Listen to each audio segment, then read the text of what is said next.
Aktivitas Pondok Pesantren Al Zaitun kembali menuai sorotan karena menghadirkan tokoh lintas agama, pengamat militer, hingga aktivis pro-Israel dalam peringatan 1 Syuro 1445 Hijriah. Meski Panji sedang berperkara, tapi sejumlah tokoh hadir terang-terangan pemirsa menyanjung dan membela Panji Gumilang. Pondok Pesantren Al Zaitun pimpinan Panji Gumilang kembali menuai sorotan usai menggelar peringatan 1 Syuro 1445 Hijriah. Acara dengan tema toleransi dan perdamaian untuk persatuan menuju kebangkitan kembali Indonesia Raya ini menghadirkan sejumlah tokoh. Mulai dari para tokoh lintas agama, pengamat militer, pengusaha, hingga aktivis pro-Israel. Pengamat militer Koni Rahakudini Bakri memuji galangan kapal di Al Zaitun. Kita memasuki era baru, era sok pintar, sok paling tahu, dan sok paling benar di tengah-tengah abad smartphone yang berada di tangan 6,48 miliar penduduk dunia dengan pertumbuhan penjualan 5% per tahun dan urutan aktif smartphone user pertama Cina, kedua India, ketiga Amerika, keempat Indonesia, kelima Rusia, dan keenam Jepang.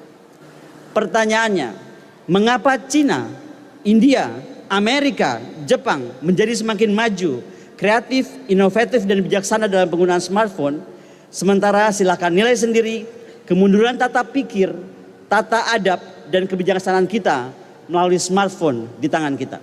Apa yang saya ketemukan di dalam kunjungan saya bersama Syekh Panji Gumilang kemarin di galangan kapal Al Zaitun, menurut saya adalah membuktikan bahwa masih bersembunyi semua semangat leluhur kita dalam aliran-aliran yang sewaktu-waktu muncul sebagai gerakan-gerakan sosial yang berskala kecil tetapi dapat menjadi masif kalau kemudian diikuti oleh yang lainnya.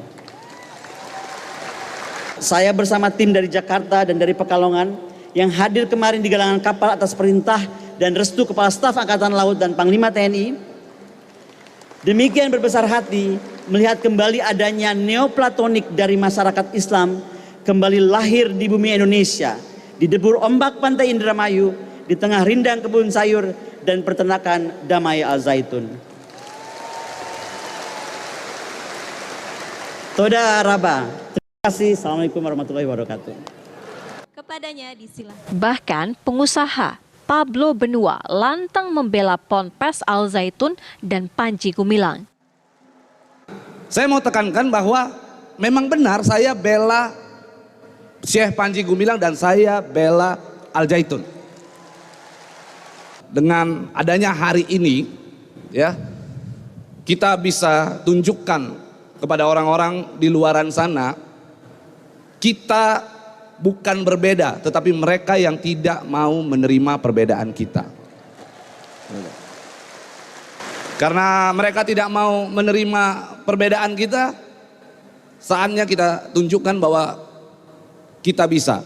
Karena saya punya keyakinan begini, kalau hari ini akibat daripada viralnya akhirnya Al Zaitun harus berakhir, maka ini adalah kemunduran dari demokrasi di Indonesia. Dan besok-besok jangan pernah ada lagi orang-orang yang berbicara tentang toleransi, karena muak saya dengarnya. Sementara itu, aktivis pro-Israel Monique Richkers juga diberikan kesempatan oleh Al Zaitun untuk bicara di hadapan 15.000 tamu dan santri. Dunia akan melihat, Indonesia akan melihat apa visi dari Syekh Panji Gumilang, visi tentang edukasi, mengubah pola pikir sejak dini yang dilakukan Al Zaitun itu betul-betul nyata dan berbuah. Perkara dugaan penistaan agama Panji Gumilang hingga kini masih berkutat pada proses penyidikan.